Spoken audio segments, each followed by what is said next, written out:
Со заштитни маски и ракавици се штитат полициските и царински службеници на граничниот премин Ќафасан кај Струга од новиот коронавирус. Се вршат и засилени гранични проверки за влез во државата и профилирање на патниците, особено на оние кои доаѓаат од ризични подрачја. Преку разговор добиваат информација од каде доаѓаат, дали имаат постојан или привремен престој или патувале туристички.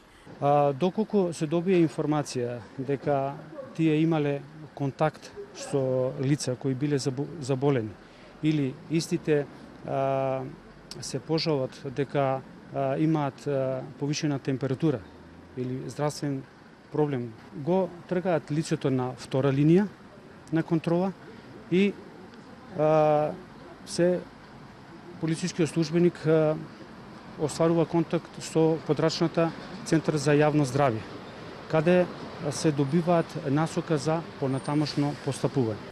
На видни места се поставени и постери со препораки за заштита, одредена и посебна просторија за изолација, каде се сместуваат патници за кои ќе се констатира дека имале контакт со заразени лица или ќе се пожалат на одредени здравствени тегоби. Низ овој премин поминуваат доста патници кои доаѓаат од Италија. Тие преходно поминуваат преку Драч и каде што исто така им се врши контрола, и на граничен премин Ќафасан од албанската страна. Ние фактички му доаѓаме како трет филтер. Патниците со кои зборувавме велат дека се потребни уште позасилени контроли. Денеска од Албанија за тетовида. Само прашање било од каде долазат, од Италија или не. Праша дали си болен, ми мереа температура, им дадов име и презиме. Тоа на албанска страна? Да.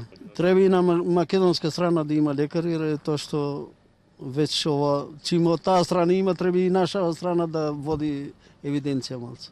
На Ќафасан бележат намалување на бројот на патници од почетокот на март за 31%. Тоа го поврзуваат и со појавата на коронавирусот во северна Италија.